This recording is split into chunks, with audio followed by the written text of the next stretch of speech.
Good morning students. इस video में हम क्लास 7 का जो फर्स्ट चैप्टर हमारा 3 क्वेश्चंस उसको कंप्लीट करेंगे। काफ़ी लंबा चैप्टर है और इस प्रकार से बोर्ड पे हो नहीं पा रहा। मैं अपनी तरफ से कोशिश कर रहा हूँ, लेकिन सभी बच्चों से रिक्वेस्ट है कि अभी जैसे बुक शॉप्स खुली हुई हैं तो आप अपनी बुक्स अरेंज कर लीजिए। वैसे भी एनसीईआरटी की बुक्स अगर किसी पुराने बच्चे से मिलती है जिसने पास आउट किया, आप उससे ले लीजिए, किसी भी सरकारी स्कूल से हो, ठीक है। तो बच्चे और आप उसको रीड कीजिए घर पे, उसमें क्वेश्चंस भी हैं, उसको इंग्लिश भी है, हिंदी भी है, क्योंकि इस प्रकार से मैं बीच बीच में पार्ट्स पढ़ाता हूँ तो बीच में कंटिन्यूटी नहीं बन पाती, इसलिए हो सकता है थोड़े से लेसन प्रॉब्लम में समझने में आपको प्रॉब्लम्स होती है, लेकिन क्या करें, मेरी भी मजबूरी आप बिल्कुल अच्छे से समझते हो, ठीक है। लेकिन फिर भी मैं अपनी तरफ से पूरी कोशिश कर रहा हूँ, क्योंकि बोर्ड पे हम इतना ही मैटर लिख सकते हैं, उसको कितने पार्ट्स में डिवाइड करें कंटिन्यूटी, ठीक है। और दूसरा एक और आपको ग्रामर के पोर्शन भी साथ साथ में मिले जा रहे हैं, जैसे नाउंस पढ़ाया था, फिर नाउंस की एक्सरसाइज।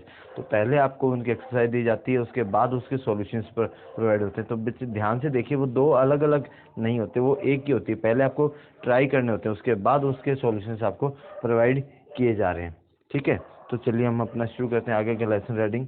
हमने कहाँ तक पढ़ लिया था? देखिए, एक राजा है, उसके मन में विचार आता है कि उसको 3 बातें जाननी चाहिए। What is the right time to begin a work, कि किसी काम को सही करने का किसी काम को करने का सही समय क्या है, और to whom should he listen to, उसे किसकी बात सुननी चाहिए। इस प्रकार के 3 क्वेश्चंस है और इन तीनों क्वेश्चंस को वो जवाब जानना चाहता है राजा। तो उसके लिए वो क्या है कि अपने पूरे राज्य से बुद्धिमान लोगों को बुलाता है और सभी के अलग अलग मत होते हैं, जिससे वो संतुष्ट नहीं होता। फिर उसके एक साधु के पास जाता है जो अपनी बुद्धिमत्ता के लिए काफ़ी प्रसिद्ध है। तो उस साधु के पास जाने के बाद की जो घटनाएं हैं वो किस प्रकार से, वो हम इस लेसन आगे कंटिन्यू करते हैं। कि वो साधु के पास जाता है तो देखता है कि वो अपनी झोपड़ी के सामने खड्डा खोद रहा था, और राजा उससे कहता है कि लाओ ये मुझे दे दीजिए, आपका कस्सी स्पैड जो है वो, उससे मैं आपको ये करता हूँ और आप रेस्ट कीजिए। तो उसके आगे देखिए क्या है, thanks said the hermit. Hermit और साधु उसके बाद जैसे राजा ने उससे कहा कि लाओ ये कस्सी मुझे दे दीजिए और मैं आपका काम करता हूँ, तो राजा वो हर्मिट साधु क्या कहा, थैंक्स, धन्यवाद, सेड द हर्मिट, साधु ने धन्यवाद कहा, एंड कि गिविंग द किंग हिज स्पैड, और राजा को अपना फावड़ा देते हुए, फावड़ा या कस्सी। देन ही सेट, फिर वो बैठ जाता। कौन बैठ जाता? साधु। डाउन ऑन द ग्राउंड, जमीन पे। When the king had dug 2 birds, जो जब राजा ने 2 क्यारियां, डग मतलब खोदना, बर्ड्स मतलब क्यारी, 2 क्यारी खोद ली। He stopped and repeated his question, वो रुक गया। कौन रुक गया? राजा रुक गया। एंड रिपीटेड हिज क्वेश्चन, जो उसके क्वेश्चन जो थे उनको रिपीट किया।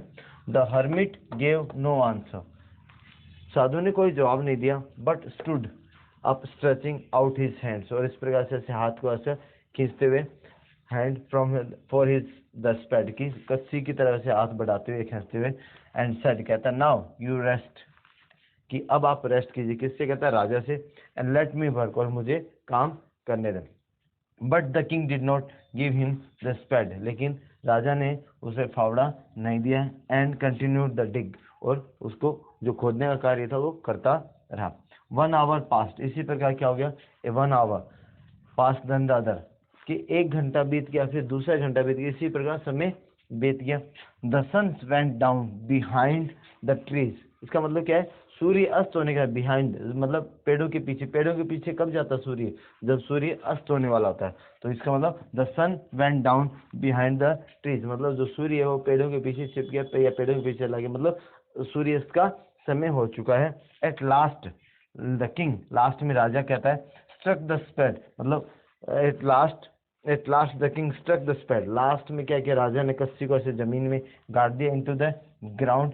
एंड सेड, और कहता है, I came to you wise man, हे बुद्धिमान व्यक्ति, मैं आपके पास आया हूँ, for an answer to my question, मेरे क्वेश्चन को क्या जवाब लेने के लिए। If you can give me no answer, यदि आप मुझे कोई उत्तर नहीं दे सकते, टेल मी, मुझे बता दीजिए। So and I will return home, ताकि मैं घर लौट जाऊं। अब इसको आगे हम देखिए, आगे पढ़ते हैं क्या है इसमें आगे।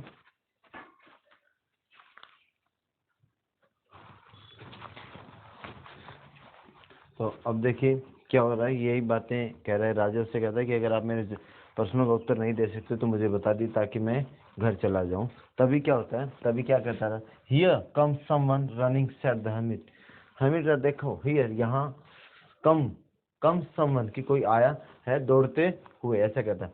द किंग टर्न अराउंड, तो राजा की ऐसे पीठ होगी तो ऐसे घूमता है, टर्न अराउंड एंड सा bearded man running towards them, देखता है दाढ़ी वाला, बियर्डेड दाढ़ी वाला, रनिंग टुवर्ड्स देम उनकी तरफ भागता हुआ आ रहा है। His hands were pressed against his stomach, कि उसके जो हाथ थे ना वैसे पेट के आगे ऐसे दबाए हुए थे पेट के सामने। हिज किसके, जो दाढ़ी वाले व्यक्ति आए थे उसके, his hands were pressed against his stomach from which blood was come flowing, जिससे उसके पेट से खून बह रहा था।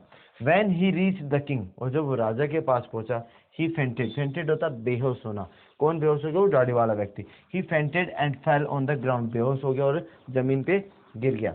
the king and the hermit removed man's clothing, कि जो the king राजा ने and the hermit Sadhu remove की हटाए, the man's clothing उसके आदमी के कपड़े हटाए, and found a large wound in stomach, wound होता घाव, और found a large wound, कि एक बहुत बड़ा घाव उसके पेट में देखा। सॉरी। द किंग वास्ट, राजा ने क्या किया, vast and covered it with A handkerchief, जो उसका घाव था ना उस व्यक्ति का, उसको साफ किया, वाश होता धोना या साफ किया, कवर्ड और उसको कवर किया विथ हिज हैंकरचीफ, रुमाल से। But the blood would not stop flowing, लेकिन जो खून था जो बहने से नहीं रुका। द किंग रीड्रेस्ड होता बार बार पट्टी करना। द किंग रीड्रेस्ड द वाउंड, की फिर पट्टी की, फिर until last the bleeding stop, और आखिरकार में जो खून था या जो ब्लीडिंग हो रही थी वो रुक गई। आज हम इस वीडियो में इतना ही कवर करेंगे।